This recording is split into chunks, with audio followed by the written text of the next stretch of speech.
Assalamualaikum warahmatullahi wabarakatuh.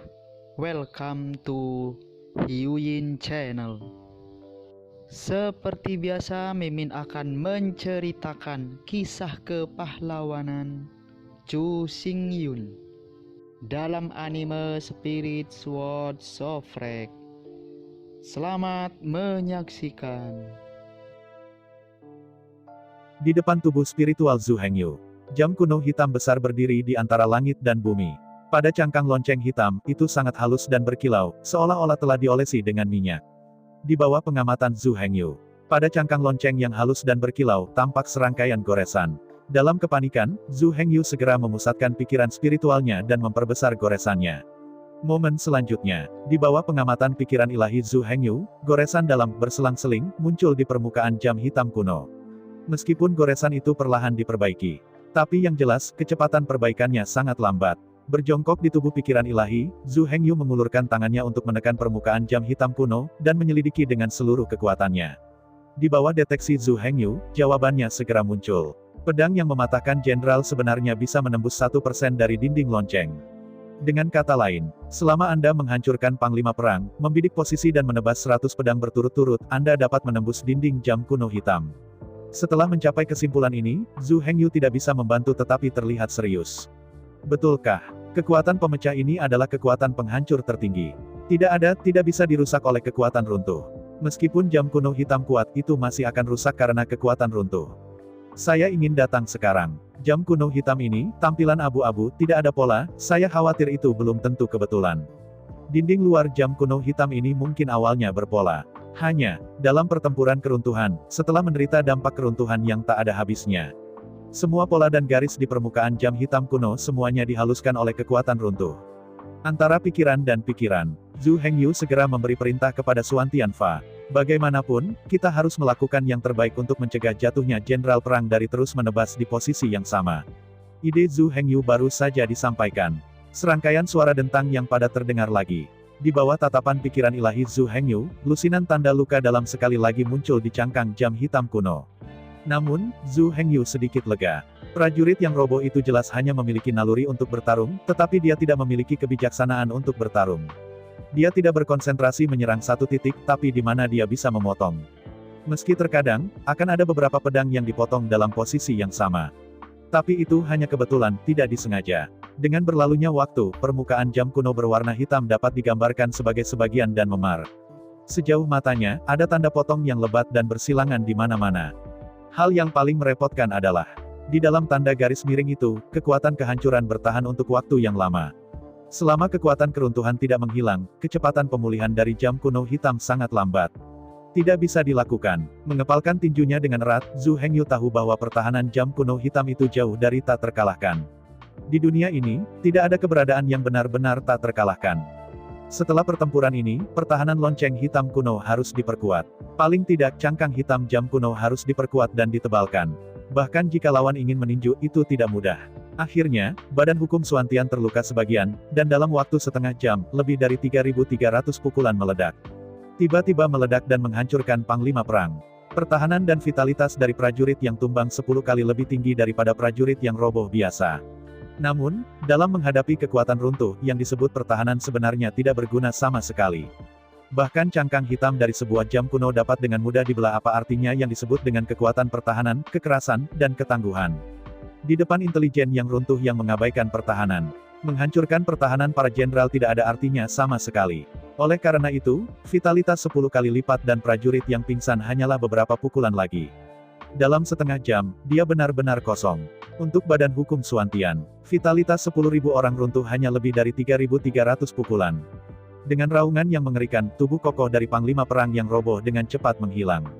Di bawah tatapan penuh harap dari Zhu Hengyu, tubuh jenderal perang yang runtuh menghilang menjadi asap hitam. Awalnya, tubuh jenderal yang roboh itu akan tenggelam ke tanah setelah roboh. Tapi sekarang, Beng Huai Zanji yang ada di Menara Kebangkitan Jiwa. Saya ingin turun ke tanah, tapi saya khawatir itu tidak mungkin. Menara kota jiwa ini terbuat dari kristal suci jiwa. Terlahir memiliki kekuatan absolut untuk menekan jiwa. Jika Anda ingin melarikan diri dari menara supresi jiwa, Anda harus meminta kristal suci jiwa jika Anda setuju. Di bawah tatapan tertegun Zhu Hengyu, Asap hitam yang diubah oleh jatuhnya panglima perang berputar-putar di sekitar menara penekan jiwa, tetapi tidak ada tempat untuk pergi. Akhirnya, asap hitam kelabu meledak terbuka dengan tabrakan. Doraemon, di tengah suara yang tajam, pedang hitam pekat dan satu set baju besi hitam pekat jatuh di tanah menara kebangkitan jiwa. Melihat pemandangan di depannya dengan takjub, Zhu Hengyu tidak pulih untuk waktu yang lama. Apa yang terjadi? Apakah dia cukup beruntung untuk menjatuhkan pedang yang patah dan satu set baju besi yang rusak sekaligus?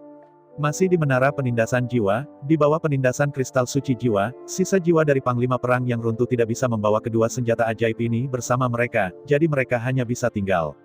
Jingle bell. Sementara Zhu Hengyu bingung, ada serangkaian suara yang tajam. Asap hitam di langit, tanpa tempat untuk melarikan diri, terkondensasi menjadi kristal yang kacau. Itu jatuh ke tanah seperti hujan es. Dalam suara yang pekat, asap hitam akhirnya menghilang. Melihat sekeliling, di tanah menara rehabilitasi jiwa, kecuali pedang runtuh dan baju besi pertempuran runtuh. Di tanah sekitarnya, puluhan ribu kristal chaos, juga dikenal sebagai kristal chaos, dijatuhkan. Melihat pemandangan ini dengan tatapan kosong, kepala Zhu Hengyu penuh dengan kabut. Apakah semua ini kebetulan atau tidak bisa dihindari? Setelah berpikir lama, Zhu Hengyu masih belum berhasil. Ribuan kristal kacau di tanah disingkirkan untuk pertama kalinya, dan untuk pertama kalinya, mereka dikirim ke pusaran kacau jam kuno hitam. Dengan puluhan ribu kristal yang kacau, inti bintang lain bisa terkondensasi. Saat bahagia, di antara langit dan bumi, kekuatan tolak tiba-tiba melonjak. Merasakan kekuatan ini, Zhu Hengyu buru-buru menyingkirkan tubuh Suantian Dharma, gadis hitam, dan menara kebangkitan jiwa. Saat berikutnya, di bawah aksi gaya tolak, Zhu Hengyu melarikan diri dari medan perang yang runtuh dan kembali ke kota Tiandu. Memalingkan kepalanya dan melihat sekeliling, dia dengan cepat melihat Liu Mei.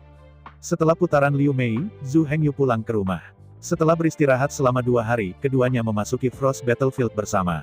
Setelah memasuki medan perang es, Zhu Hengyu dengan cepat mengembangkan pedang kehancuran keempat ke dalam inti bintang. Namun, di saat yang sama dengan pedang kehancuran keempat, setelah Chaos Vortex menyerap puluhan ribu kristal kacau, inti bintang kelima terkondensasi. Tiba-tiba, Zhu Hengyu tidak bisa menahan keraguan. Bagaimana melakukan? Apakah Anda ingin menyempurnakan inti bintang yang baru dikondensasi ini menjadi baju besi yang rusak? Setelah dilatih menjadi broken armor, dinding jam kuno berwarna hitam akan menjadi lebih tebal. Pertahanan badan hukum Suantian akan menjadi lebih kuat. Saat Zhu Hengyu ragu-ragu, cahaya terang melintas di benaknya. Ini tidak benar. Karena ada bintang, secara alami akan ada bumi. Kalau tidak, bukankah yang disebut dunia ini akan menjadi lelucon? Tidak ada masalah dengan bintang di langit yang digunakan untuk membunuh mereka. Tapi biarlah bintang-bintang melakukan pertahanan, jadi apa gunanya bumi? Ketika hatiku bergerak, Zhu Hengyu menembus pikiran ilahi ke dalam pusaran kekacauan dan dengan cepat menjelajahi. Karena ada gang surgawi, secara alami akan ada kejahatan bumi di bawahnya, yang masuk akal. Langit itu yang dan bumi itu yin. Hanya harmoni yin dan yang dapat menciptakan langit dan bumi. Kalau tidak, hanya ada langit, tidak ada bumi. Hanya ada yang, tidak ada yin. Bukankah ini runtuh? Di masa lalu, Zhu Hengyu hanya memperhatikan inti bintang yang muncul dari pusaran yang kacau. Tapi saya tidak pernah memikirkan apakah ada inti di pusaran yang kacau itu. Sekarang setelah kemungkinan ini dipikirkan, wajar untuk mencari dengan cermat.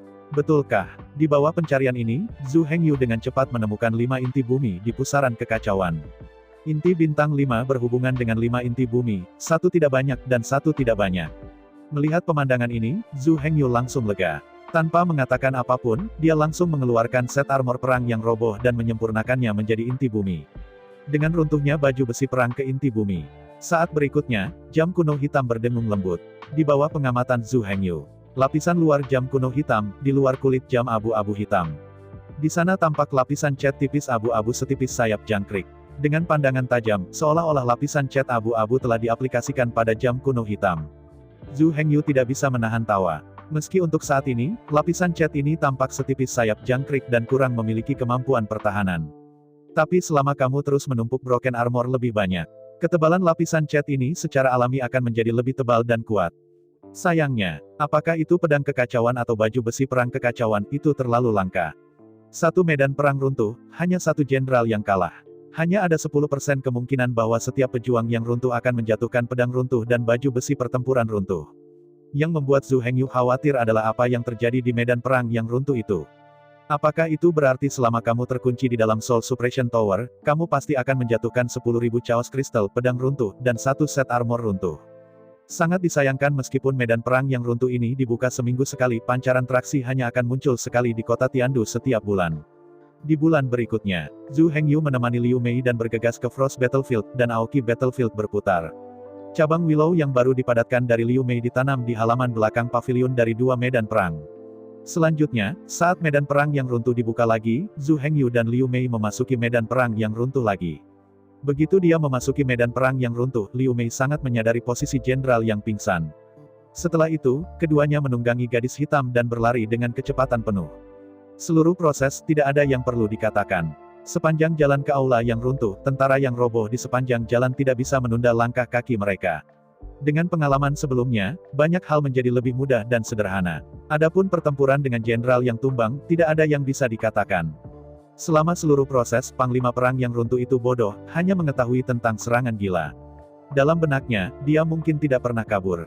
Selama ada orang di depannya, dia akan melancarkan serangan tanpa akhir. Adapun Zhu Hengyu dan Liu Mei, mereka tidak memiliki kemampuan untuk campur tangan dan hanya bisa menonton mereka dari pinggir lapangan.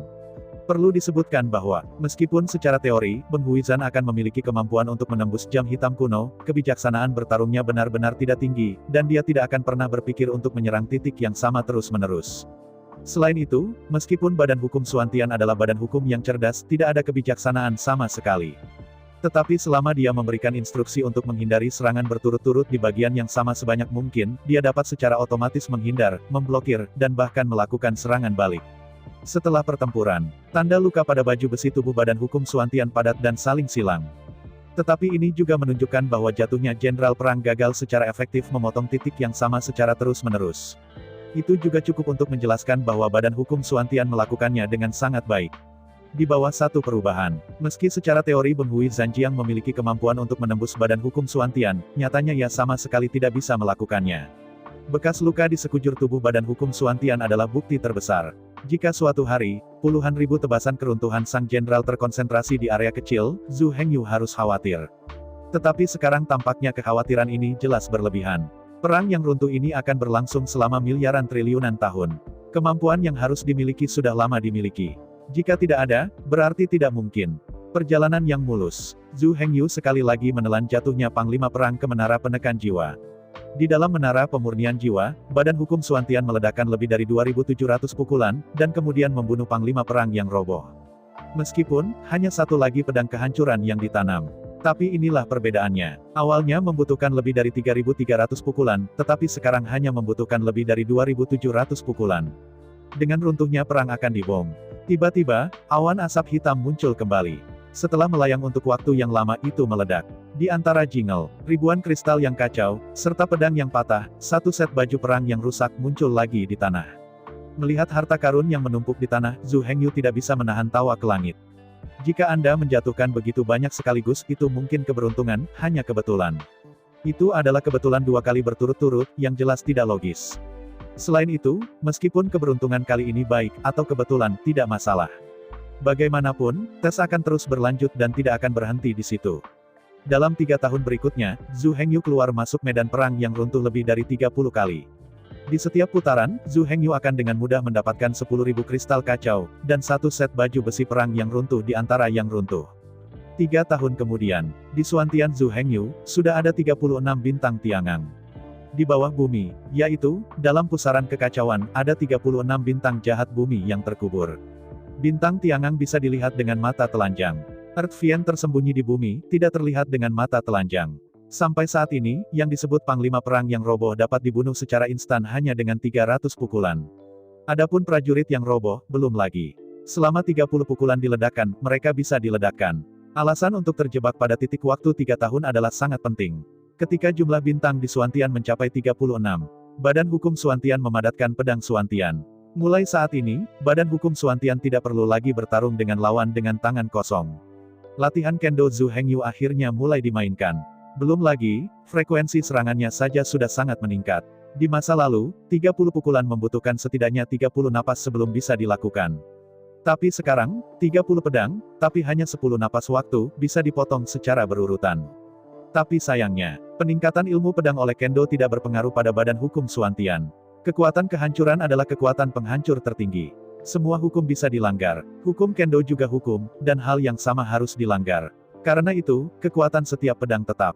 Sampai sekarang, setiap pedang yang terpotong mengandung kekuatan 36 runtuh. Dan yang disebut 36 keruntuhan adalah 36 cara keruntuhan yang terkandung dalam 36 pedang keruntuhan. Namun, meski hukum Kendo tidak bisa meningkatkan kekuatan destruktif, Kendo milik Zhu Hengyu bisa meningkatkan kecepatan serangan dan frekuensi serangan. Anda bahkan dapat menghilangkan band, mengubah satu serangan menjadi serangan keseluruhan. Dengan satu pedang tersapu, semua target yang disapu oleh pedang Xuantian akan menderita dampak kehancuran. Dan jika itu kepalan tangan, itu jelas tidak akan berhasil. Anda tidak dapat menyapu dengan satu kepalan dan mengenai beberapa target pada saat yang bersamaan. Setelah mengembunkan pedang Xuantian, kekuatan serangan dan kekuatan pertahanan badan hukum Xuantian tidak banyak berubah. Namun nyatanya, kekuatan tempur sebenarnya dari badan hukum Xuantian telah meningkat beberapa kali, bahkan 10 kali lipat. Budidaya Kendo tidak hanya hukum Kendo. Gerakan pedang, keterampilan pedang, dan ilmu pedang adalah komponen vital. Tidak perlu mengatakan lebih banyak tentang promosi badan hukum Xuantian. Dalam 3 tahun terakhir, pencapaian terbesar Zhu Hengyu sebenarnya bukanlah badan hukum Xuantian. Dalam 3 tahun terakhir, pertumbuhan Liu Mei sangat pesat. Apalagi dalam 2 tahun ke depan. Meskipun Zhu Hengyu selalu menemani Liu Mei ke medan perang keruntuhan. Faktanya, Zhu Hengyu hanya menyaksikan setiap kali dia memasuki medan perang yang runtuh. Selama seluruh proses, Liu Mei mengendarai gadis hitam, bergegas ke aula kehancuran. Setelah itu, Liu Mei juga mengendarai gadis hitam, menembak keluar pagoda bantuan jiwa, membunuh panglima perang. Dalam keseluruhan proses, Zhu Hengyu tidak perlu melakukan apapun kecuali menonton. Lebih dari 3 tahun berlalu, Liu Mei telah memadatkan 3.000 cabang Willow, dan menanamnya di Frost Battlefield dan Aoki Battlefield. Di bawah saran Zhu Hengyu, bakat garis keturunan Liu Ye juga telah diaktifkan. Meski secara umum, daun Willow tumbuh di atas anyaman. Menurut urutan normal, bakat anyaman harus diaktifkan terlebih dahulu, lalu bakat daun Willow. Namun, daun Willow tidak hanya bisa tumbuh di anyaman saja. Daun Willow bisa tumbuh di cabang Willow. Apalagi Zhu Hengyu juga ingin tahu, apa yang terjadi dengan bakat siluman dalam bakat Willow. Bisakah bakat tembus pandang menyembunyikan pemandangan warrior yang runtuh dan prajurit yang runtuh? Setelah ratusan tes oleh Zhu Hengyu dan Liu Mei, daun Willow dapat membuat Liu Mei menjadi tidak terlihat. Gaib ini berbeda dari gaib biasa. Nyatanya, Liu Mei baru saja kabur ke daun Willow. Semua orang tahu, garis keturunan Liu Mei dari 3.000 Willow lemah mengandung bakat untuk ruang melawan langit. Bahkan di daun Willow, itu juga mengandung kekuatan ruang. Oleh karena itu, begitu Liu Mei melemparkan tembus pandangnya, dia benar-benar menyembunyikan tubuhnya ke dalam daun Willow. Apakah itu prajurit yang roboh atau jenderal yang roboh, meskipun Anda dapat melihat daun Willow, mereka tidak akan pernah menyerang daun Willow. Tentu saja, ini juga runtuhnya para prajurit dan runtuhnya para pejuang. Itu adalah seorang beku biasa, dan dia bahkan tidak bisa melihat daun Willow. Ini tidak terlihat dalam arti sebenarnya. Setelah Liu Mei mengaktifkan bakat daun Willow, tidak hanya memiliki kemampuan tembus pandang yang dapat menyembunyikan keruntuhan para prajurit dan para prajurit yang runtuh. Yang paling penting adalah, vitalitas daun Willow memiliki efek penyembuhan super pada tubuh yang hidup. Efek terapetiknya hampir sebanding dengan bagian akar ginseng darah Zhu Hengyu.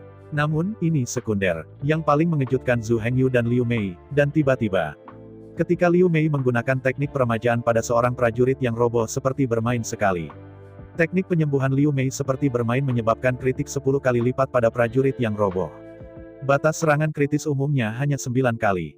Tapi kritik Liu Mei pada prajurit yang runtuh benar-benar 10 kali lebih kritis. Dengan kata lain, vitalitas yang terkandung dalam daun Willow yang dilepaskan oleh alis Willow adalah 100% menahan diri dari keruntuhan. Setelah memikirkannya dengan hati-hati, Zhu Hengyu dengan cepat sampai pada jawabannya. Tidak heran, begitu Liu Mei memasuki medan perang runtuhnya, dia bisa dengan cepat merasakan posisi Warlord runtuh dengan intuisi. Alasan mendasar adalah bahwa kekuatan kehidupan yang dimiliki oleh Liu Mei adalah musuh dari kekuatan kehancuran. Ini seperti kucing yang membanjiri tikus. Tidak peduli apa yang Anda sembunyikan, Anda tidak bisa lepas dari perburuan kucing. Kekuatan kehidupan yang terkandung dalam teknik peremajaan adalah kekuatan kehidupan. Dan kekuatan kehancuran adalah kekuatan penghancur yang meruntuhkan segalanya dan menghancurkan segalanya. Hidup dan mati, penciptaan dan kehancuran, ini adalah dua gaya yang sangat berlawanan. Tentu saja, jika Anda ingin Liu Mei mengandalkan teknik peremajaan untuk memburu warriors yang runtuh, itu masih terlalu berlebihan. Satu-satunya tujuan peremajaan adalah untuk mengobati. Tapi jangan lupa, Liu Mei juga memiliki keturunan kelima Talon Wicker. Anyaman itu tidak hanya bisa berubah menjadi 3.000 anak panah Willow. Selain itu, setelah panah Willow jatuh, itu akan mengembun menjadi 3.000 hantu Willow. Suatu hari nanti, Liu Mei akan menjadi lebih kuat. Anak panah Willow di seluruh langit turun hujan. 3.000 hantu Willow muncul dari tanah. Setiap serangan mengandung vitalitas. Hanya memikirkannya, Zhu Hengyu tidak bisa membantu tetapi mengeluarkan air liur. Pada saat itu, saya khawatir Liu Mei sendiri akan dapat menyapu seluruh istana bawah tanah. Tentunya dalam waktu yang singkat itu masih jauh dari cukup. Bahkan jika Liu Jian dan Liu Gui dibebaskan sekarang itu tidak berguna. Untuk saat ini saja, meskipun Liu Mei naik dengan sangat cepat. Tetapi waktu bagi Liu Mei untuk berlatih sangat singkat. Dari segi kekuatan, bagaimanapun juga masih ada sesuatu yang kurang. Masih panjang jalan yang harus ditempuh jika ingin mengancam keselamatan para prajurit yang tumbang. Kucing bisa menangkap tikus, tapi kucing susu kecil tidak bisa menangkap tikus. Belum lagi peningkatan kekuatan Zhu Hengyu dan Liu Mei. Selanjutnya, Zhu Hengyu tidak lagi berniat untuk terus memasuki medan perang runtuh tingkat pertama. Sampai sekarang, Liu Mei sendiri bisa membawa Hei Sister dan Badan Hukum Suantian sampai ke aula runtuh dan memenggal kepala Panglima Perang yang roboh. Apakah Zhu Hengyu mengikuti sebenarnya sama? Zhu Hengyu memasang Badan Hukum Suantian ke Menara Bantuan Jiwa. Kemudian, Liu Mei memimpin gadis hitam ke medan perang tingkat pertama yang runtuh. Dengan perlindungan Black Girl, Liu Mei tidak akan menghadapi bahaya apapun. Bahkan jika dia secara tidak sengaja menghadapi bahaya, dia dapat melarikan diri ke daun willow pada waktunya untuk menghindari semua serangan. Jika tentara runtuh dan Panglima Perang runtuh menyerang Liu Ye, itu sebenarnya bukan masalah besar. Setelah dia mengalami serangan fatal, dia dapat melepaskan cabang Willow ganda dan langsung kembali ke Frost Battlefield atau Aoki Battlefield. Oleh karena itu, tidak peduli dari sudut pandang mana, Liu Mei dapat memikul tugas penting ini. Bagaimanapun, tidak ada biksu lain di medan pertempuran tingkat pertama yang runtuh. Ini hanya untuk berurusan dengan kata-kata prajurit yang runtuh yang tidak memiliki kebijaksanaan dan prajurit yang runtuh. Liu Mei benar-benar mampu. Medan perang runtuh di tingkat pertama, dan Zhu Hengyu berencana untuk menyerahkannya kepada Liu Mei. Liu Mei juga sangat gembira atas kepercayaan dan penggunaan kembali Zhu Hengyu. Untuk waktu yang lama, Liu Mei ingin mengembalikan Zhu Hengyu. Tapi setelah mengikuti Zhu Hengyu begitu lama, dia sama sekali tidak berguna. Sekarang Zhu Hengyu akhirnya bisa menggunakan dia. Kegembiraan seperti itu benar-benar di luar kata-kata. Setelah medan perang tingkat pertama yang runtuh diserahkan kepada Liu Mei, Zhu Hengyu sendiri pasti tidak akan mengganggu. Alasan mengapa Zhu Hengyu memberi Liu Mei medan perang runtuh tingkat pertama bukanlah karena malas. Sebaliknya, saya ingin memasuki medan perang runtuh tingkat kedua dan menjelajahi situasinya. Saya mendengar bahwa Zhu Hengyu akan memasuki medan perang runtuh tingkat kedua sendirian. Liu Mei sangat khawatir. 3 cabang willow dipadatkan dengan hati-hati dan diberikan kepada Zhu Hengyu. Setelah meneteskan hati dan darahku, dan sepenuhnya memurnikan ketiga cabang willow. Zhu Hengyu juga memiliki 3 cabang willow berdiri. Setelah mengalami serangan fatal, ketiga cabang willow pengganti ini akan memblokir serangan fatal bagi Zhu Hengyu. Juga, kirim Zhu Hengyu kembali ke Frost Battlefield tempat cabang pohon willow pengganti berada, atau Aoki Battlefield. Dengan cara ini, keamanan Zhu Hengyu benar-benar terjamin. Belum lagi, bagaimana Liu Mei sendirian di tingkat pertama medan perang yang runtuh. Di sisi lain, Zhu Hengyu sudah siap. Selanjutnya, dia juga akan sendirian dan memasuki medan perang runtuh tingkat kedua yang dibuka sebulan sekali. Dikatakan bahwa, medan perang runtuh tingkat pertama adalah 3000 proyeksi medan perang runtuh tingkat kedua. Dalam medan perang runtuh tingkat kedua, semua pejuang yang runtuh memiliki kekuatan 3 kali lipat. Apalagi, ada biksu lain di medan perang runtuhnya level 2. Setiap putaran medan perang runtuh tingkat kedua, Anda akan dapat memasukkan 30.000 biksu pada saat yang bersamaan. Bisa dikatakan, di medan perang runtuh tingkat kedua, hal yang paling berbahaya bukanlah pejuang yang roboh dan Panglima Perang yang roboh. Bunuh dan hancurkan Panglima Perang, tingkat ledakan hanya kemungkinan mendapatkan harta karun. Tetapi memenggal kepala biksu lain, hampir 100% bisa mendapatkan sesuatu. Jika Anda cukup beruntung, panennya akan sangat besar. Selain itu, perlu disebutkan bahwa, di dalam medan perang runtuh tingkat kedua, 36 istana bawah tanah yang runtuh semuanya terbuka. Ada sebanyak 36 kapal perusak yang dapat ditandingi oleh para beku dari semua lapisan masyarakat. Dikatakan bahwa dalam medan perang runtuh tingkat kedua, perang yang runtuh akan menjatuhkan pedang runtuh, dan kemungkinan baju besi runtuh setinggi 20%. Karena itu, untuk mendapatkan lebih banyak keuntungan lebih cepat, Zhu Hengyu harus pergi ke medan perang runtuh tingkat kedua sendirian. Lihat apakah cocok untuk dipanen. Belum lagi, bagaimana Liu Mei mengendalikan gadis hitam, membawa Badan Hukum Suantian, untuk memanen di medan perang runtuh tingkat pertama. Di sisi ini, Zhu Hengyu dan Liu Mei memasuki medan perang runtuh tingkat kedua pada saat yang bersamaan. Alasan perpisahan ada di sini. Sebagai proyeksi dari medan perang level kedua, medan pertempuran level pertama dan medan perang level kedua dibuka pada saat yang bersamaan. Jika medan perang tingkat kedua tidak terbuka, bagaimana bisa medan perang proyeksi tingkat pertama? Oleh karena itu, medan perang pertama dan kedua dibuka di lokasi yang berbeda pada hari yang sama. Dalam kilatan cahaya putih, Zhu Hengyu muncul di desa kecil yang familiar. Melihat sekeliling, semua yang ada di desa persis sama dengan medan perang tingkat pertama yang runtuh. Hanya, di dalam medan perang tingkat pertama yang runtuh, hanya ada desa, tetapi tidak ada penduduk desa. Di medan perang runtuh tingkat kedua, tidak hanya ada desa, tetapi juga sejumlah kecil penduduk desa. Melihat penduduk desa yang berkeliaran di desa, Zhu Hengyu tahu bahwa penduduk desa ini semua adalah penduduk asli yang telah menghancurkan medan perang. Selain penduduk desa, 3.000 biksu berkumpul di desa. Itu benar, medan perang runtuh tingkat 2 yang sebenarnya hanya dapat menampung 3.000 biksu pada satu waktu. Bagaimanapun, itu hanya sebuah desa, seberapa besar itu? Jika ada lebih dari 30.000 orang yang datang, saya khawatir desa itu akan kewalahan. Namun, ini berbeda dengan Zhu Hengyu. Segera setelah biksu lain memasuki medan perang yang runtuh, mereka berlari menuju pintu masuk desa dengan kecepatan penuh. Jelas, orang-orang ini sudah berumur 10.000 tahun adonan goreng. Jauh sebelum memasuki medan perang yang runtuh, mereka sudah membuat semua rencana. Sekarang, yang perlu Anda lakukan adalah terburu-buru dengan kecepatan penuh dan menyelesaikan tugas Anda sendiri. Namun, Zhu Hengyu tidak terburu-buru untuk keluar. Kali ini dia masuk bukan untuk berburu harta karun. Jika tidak mungkin dia tidak membawa klon Xuantian. Dengan kekuatannya sendiri, tidak cukup untuk dengan mudah memburu para prajurit yang roboh itu. Belum lagi panglima perang yang roboh bersembunyi di aula yang runtuh. Sungguh, Zhu Hengyu jelas bukan lawan mereka. Oleh karena itu, setelah Zhu Hengyu meninggalkan altar teleportasi, dia tidak meninggalkan desa. Sebaliknya, dia berkeliaran di sekitar desa, mengobrol terus-menerus dengan orang-orang aborigin di desa. Alasannya adalah karena Zhu Hengyu tidak terlalu membosankan, tetapi memiliki ide sendiri. Menurut catatan, banyak orang telah menerima tugas dari warga desa. Meski saluran mereka umumkan, orang lain tidak bisa lagi menggunakannya. Meski banyak orang selalu mengira mereka berbohong. Namun, dalam catatan, banyak orang yang mengucapkan sumpah benar-benar meyakinkan, mengatakan bahwa mereka benar-benar menerima tugas dan menerima banyak uang sebagai imbalan. Apalagi ada banyak orang seperti itu dalam sejarah. Untuk mengetahui, tidak semua orang, untungnya setelah menerima tugas, mereka akan mempublikasikannya di mana-mana. Sebaliknya, sebagian besar orang hanya akan diam dan menghasilkan banyak uang. Bagaimana Anda bisa membicarakan hal yang begitu baik dengan santai? Ini menunjukkan bahwa Anda benar-benar dapat menerima tugas di desa. Maka pasti ada banyak orang yang benar-benar menerima tugas. Sebagian besar orang pasti merahasiakannya, mencoba menemukan cara untuk mengambil rahasia itu sebagai milik mereka. Setelah analisis rasional, penilaian logis, Zhu Hengyu merasa rumor ini memiliki peluang 50% dan benar adanya. Namun, untuk mengetahui apakah rumor itu benar atau salah, dia harus pergi ke sana secara langsung. Uji saja apakah penduduk desa di desa memiliki kebijaksanaan, dan pada dasarnya Anda bisa mendapatkan jawabannya. Setelah berkeliling desa beberapa kali, Zhu Hengyu bertemu dengan beberapa lelaki tua yang berjemur di jalan. Yang mengecewakan Zhu Hengyu adalah, saya telah berhubungan dengan 5 atau 6 orang tua yang berjemur di bawah sinar matahari, tetapi mereka tidak mengikuti kata pengantar, dan apa yang mereka katakan selalu diulang. Berulang kali, tanpa mengucapkan sepatah kata pun. Matahari sangat cerah hari ini, membuatmu merasa hangat.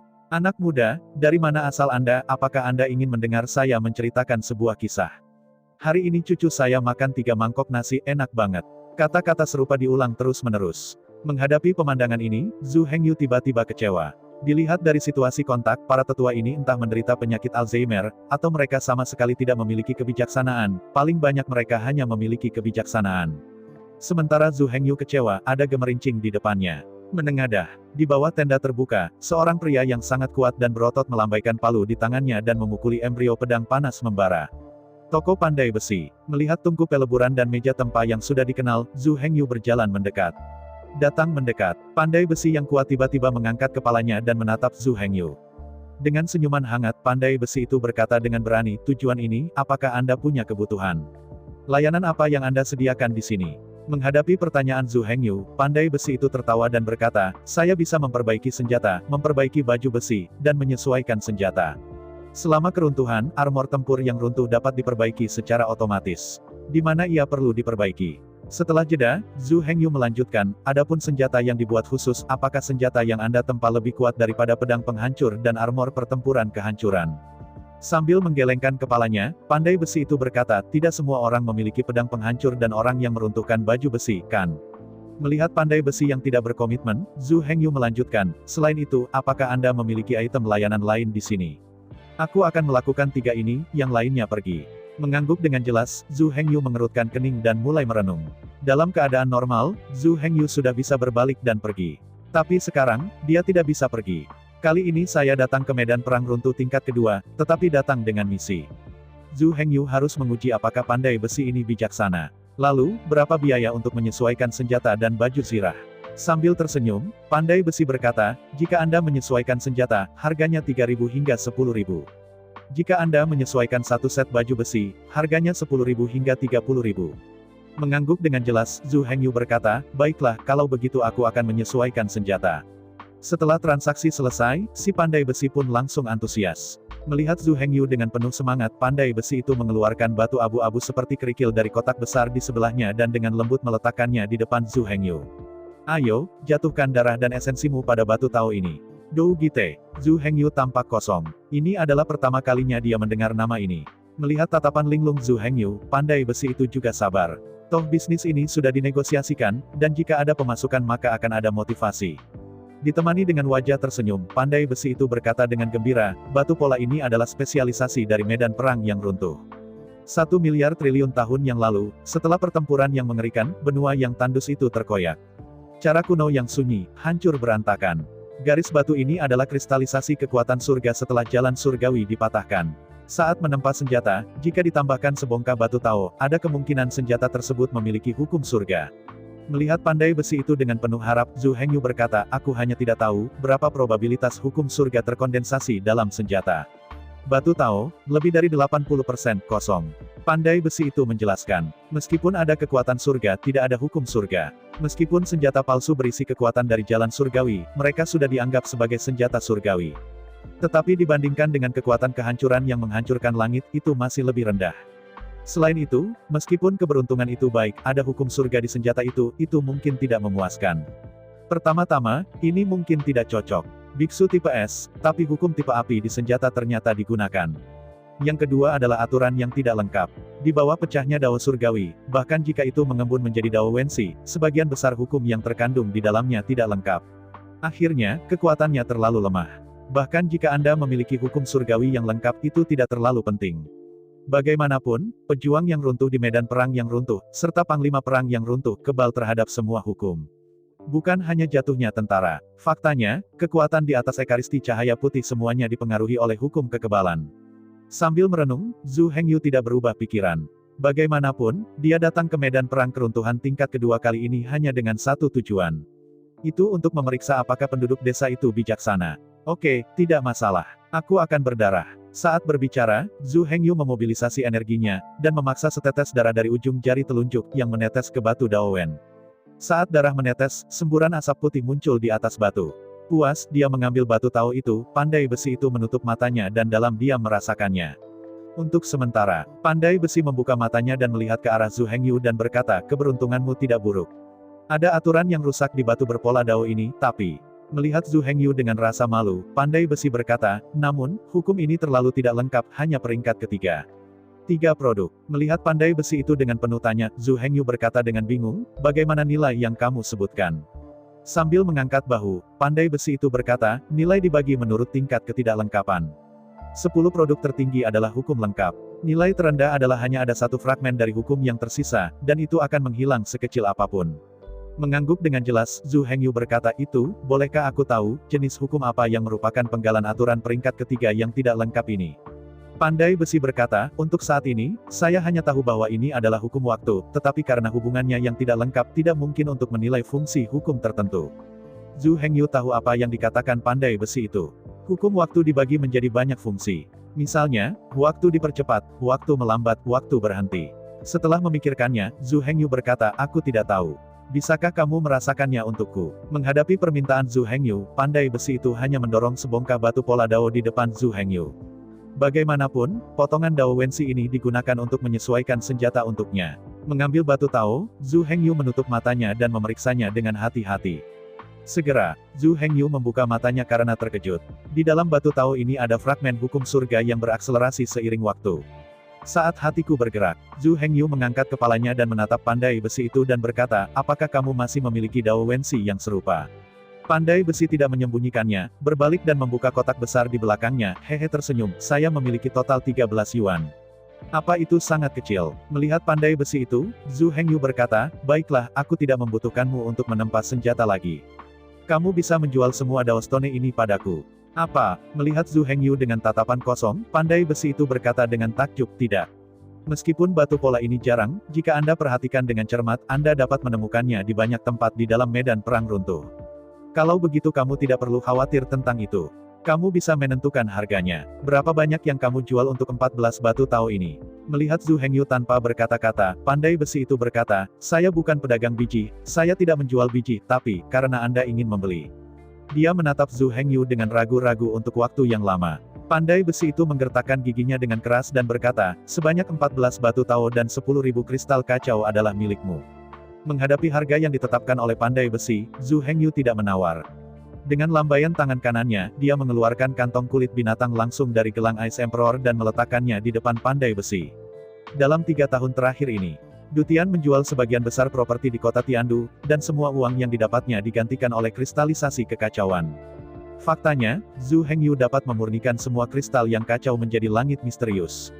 Namun, tidak peduli berapa banyak inti bintang yang terkondensasi, itu sebenarnya tidak berguna. Tanpa Sword of Destruction, dan Battle Armor of Destruction, bahkan jika inti bintang terkondensasi, itu hanya bisa kosong. Oleh karena itu, Zhu Hengyu menimbun kristal kekacauan berlebih dan menyimpannya di gelang Kaisar Es. Ada lebih dari 270.000 kristal kacau di gelang Kaisar Es Zhu Hengyu. Kristal yang kacau ini semuanya dihormati oleh langit. Tentu saja, Zhu Hengyu tidak mengecewakan Du Tian. Pertama, diajarkan perangkat latihan tingkat 4 Du Tian. Sampai saat ini, Du Tian sudah bisa menyempurnakan 36 pedang besi misterius. Kemudian dia mengajari Du Tian satu set formasi pedang Tiangang. Dengan 36 pedang besi hitam, dikombinasikan dengan formasi pedang Tiangang, kekuatan Du Tian menjadi 2 kali lipat lagi. Meskipun, kekuatan pedang besi yang dalam dengan satu gagang jauh lebih kuat dari pedang kehancuran. Namun, 36 pedang besi misterius, dikombinasikan dengan formasi pedang Tiangang, bisa meledakkan kekuatan 12 pedang yang patah. Bukan itu, pedang kehancuran tidak kuat. Masalah terbesar dengan pedang keruntuhan adalah sifat hukum keruntuhan. Meskipun kekuatan kehancuran bisa menghancurkan kekuatan hukum, ini terdengar bagus. Namun, karena ini, kekuatan pedang runtuh terbatas pada kekuatan runtuh yang terkandung dalam pedang runtuh. Kekuatan hukum tidak dapat ditingkatkan. Adapun pedang besi yang dalam, meskipun jauh lebih kuat daripada keruntuhan, itu bisa ditambah dengan hukum dan ilmu pedang. Terus berlatih, batas pedang besi yang dalam dengan satu gagang harus sama dengan pedang yang roboh. Salah satunya adalah pedang kehancuran yang meruntuhkan semua hukum. Salah satunya adalah pedang besi misterius yang menggunakan aturan sebanyak mungkin untuk meningkat. Ini adalah dua ekstrim. Sebagai dua ekstrim yang berlawanan, kekuatan mereka secara alami harus setara. Belum lagi bagaimana Du Tian tumbuh pesat. Di sisi ini, Zhu Hengyu mengeluarkan 10.000 kristal kekacauan, lalu mengeluarkan sebuah saku, dan mengemas 13 batu dao di dalam kotak bersama dengan yang tadi.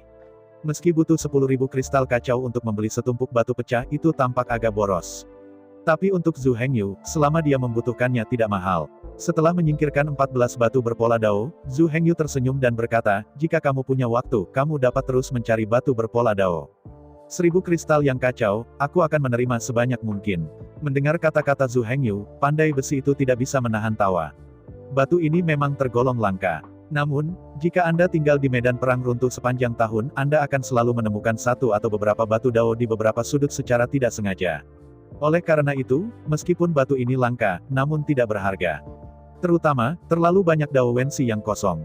Dari 100 batu tao, 80 diantaranya kosong. Selanjutnya, Zhu Hengyu berkomunikasi dengan pandai besi untuk sementara waktu. Namun, setelah periode komunikasi, tidak ada informasi berguna yang diperoleh. Dalam keputusasaan, Zhu Hengyu harus mengucapkan selamat tinggal kepada pandai besi dan terus berputar di desa. Di bulan berikutnya, Zhu Hengyu tidak pergi kemana-mana. Itu bisa digambarkan sebagai tidak meninggalkan desa. Namun, setelah sebulan eksplorasi, Zhu Hengyu akhirnya sampai pada kesimpulan. Setiap orang di desa ini hanya memiliki kecerdasan, bukan kebijaksanaan.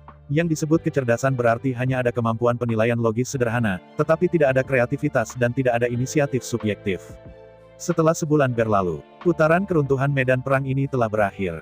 Setelah cahaya putih menyala, Zhu Hengyu mengerutkan kening dan muncul di alun-alun kota surgawi. Zhu Hengyu tidak tahu apakah harus bahagia atau sedih. Jelas, sangat mungkin untuk menerima tugas tersebut. Katakan saja, Dao Stone milik Zhu Hengyu yang dibeli kali ini dapat dihitung sebagai tugas pembelian. Namun, penampilan tugas ini agak istimewa. Untuk saat ini, Zhu Hengyu masih perlu menjelajah sebentar sebelum dia bisa mengetahuinya. Setelah memikirkannya, Zhu Hengyu bergegas pulang. Ketika Zhu Hengyu kembali ke rumah, Liu Mei sudah menunggu di sana. Bagaimanapun, Liu Mei hanya perlu seminggu untuk masuk ke aula Beng Huai dan membunuh panglima perang Beng Huai. Namun, Zhu Hengyu tetap berada di medan perang keruntuhan tingkat kedua selama sebulan. Dalam beberapa hari berikutnya, Zhu Hengyu dan Liu Mei tidak ada hubungannya dan kembali ke daerah kumuh. Awalnya, Zhu Hengyu ingin membangun dan tinggal di sini. Bagaimanapun, itu hidup dan populer di sini. Tapi segera, Liu Mei menepis pikirannya. Kawasan kumuh memang ramai dan ramai serta cukup populer. Namun, orang-orang di sini dapat digambarkan memiliki 3 ajaran dan 9 aliran. Memang ada orang baik di daerah kumuh, tapi ada lebih banyak orang jahat. Setelah tinggal di sini selama bertahun-tahun, Liu Mei tidak menyukai kebanyakan orang di daerah kumuh.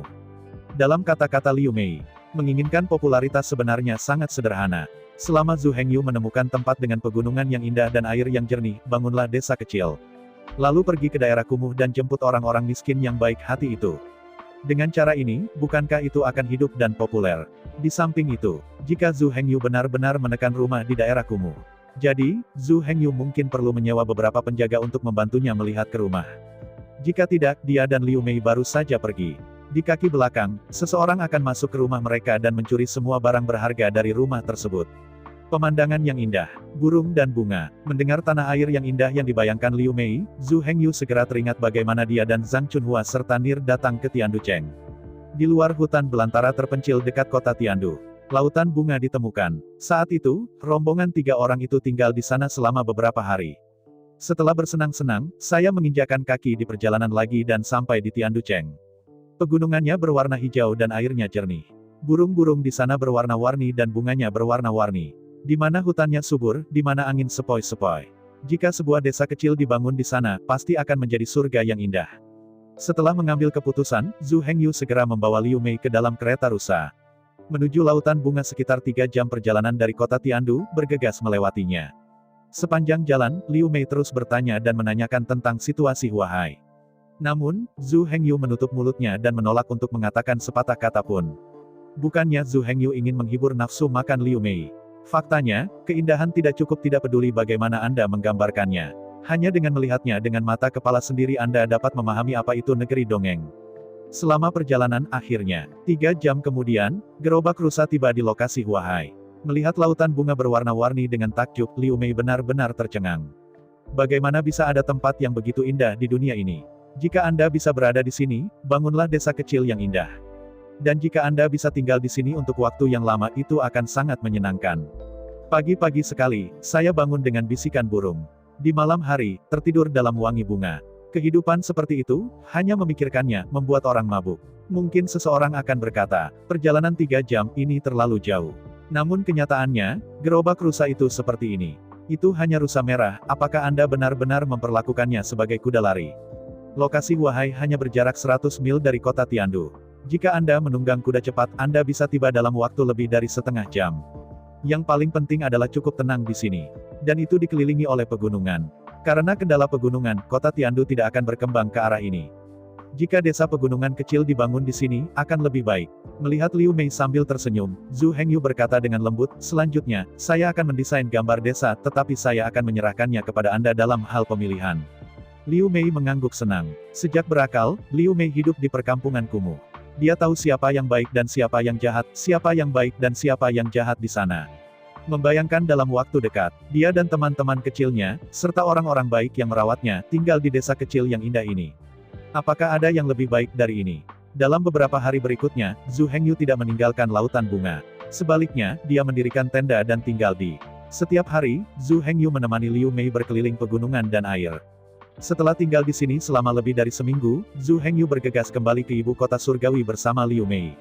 Alasan untuk mundur adalah karena babak baru medan perang Aoki telah dibuka. Zhu Hengyu akan memasuki medan perang Qingmu, dan menggunakan waktu di medan perang Qingmu selama sebulan untuk mempelajari 14 batu Tao. Saya ucapkan banyak terima kasih kepada teman-teman yang telah menonton video yang saya tampilkan. Untuk video selanjutnya bisa standby di channel ini. Terima kasih.